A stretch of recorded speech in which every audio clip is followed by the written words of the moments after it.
வணக்கம் அன்பு நண்பர்களே! இது மனிஷ் டிராவல்ஸ் வித் ஹோப் அப்படி ரயில்வே சேனல். நான் உங்கள் அன்பு தோழி யோகப்பிரியா. கடந்த சில நாட்களாகவே நாம தஞ்சாவூர் மக்களோட கோரிக்கைகள், நீண்டகால கோரிக்கைகள பத்தி ஒவ்வொரு ட்ரெயினுக்கா பார்த்துட்ருக்கோம். அந்த வகையில இன்னைக்கு நம்ம பார்க்க போறது தஞ்சாவூருக்கும் சேலத்துக்கும் இடையிலான ஒரு ரயில பத்தி. "என்னம்மா நீ சொல்றத பார்த்தா தஞ்சாவூருக்கும் சேலத்துக்கும் ட்ரெயினே இல்லையா?" அப்படின்னு நீங்க கேட்கறது எனக்கு நல்லாவே கேட்குதுங்க. நான் அப்படி சொல்ல வரல. தஞ்சாவூருக்கு டெய்லியுமே தஞ்சாவூர்லேருந்து சேலத்துக்கு ஒரு ட்ரெயின் இல்லைங்க, டெய்லியுமே 2 ட்ரெயின் இருக்குது. ஆனால் அதோட டைமிங்கை பார்த்தீங்கன்னா, ஃபஸ்ட்டு ட்ரெயின் மயிலாடுதுறையிலேருந்து கிளம்பி சேலத்துக்கு போகுது. அந்த ட்ரெயின் காலையில் 8:10க்கு தஞ்சாவூருக்கு வந்து அங்கேருந்து கிளம்பி மறுபடியும் திருச்சி, கரூர், நாமக்கல் வழியாக மதியானம் 1:45 மணிக்கு சேலத்தை சென்றடையுது.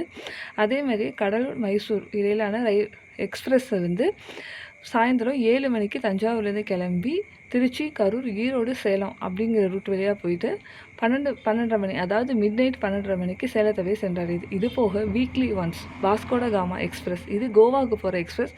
இதுவும் 1:50க்கு நைட்டு புதன்கிழமை மிட்நைட்டு 1:50க்கு தஞ்சாவூருக்கு வந்துட்டு அங்கேருந்து தான் கிளம்பி சேலம் வழியாக கோவாவுக்கு சென்றது. இப்படி 3 ட்ரெயின் இருக்கிறப்ப அப்புறம் என்ன பிரச்சனை அப்படின்னு பார்த்தீங்கன்னா, டைமிங்கில் மாற்றம் வேணும்னு கேட்குறாங்க.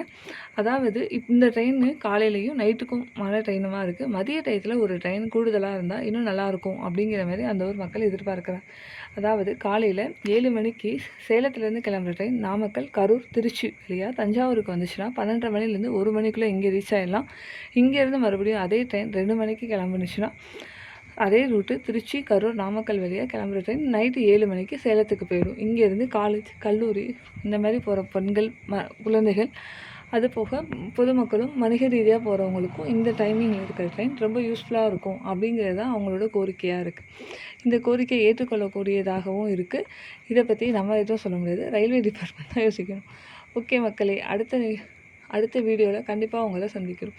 இது மாதிரியான ரயில்வே பற்றிய தகவல்களை உடனுக்குடன் தெரிந்து கொள்ள மனிஷ் டிராவல்ஸ் வித் ஹோப் அந்த சேனலை சப்ஸ்கிரைப் பண்ணிக்கோங்க. நன்றி நண்பர்களே, பாய்.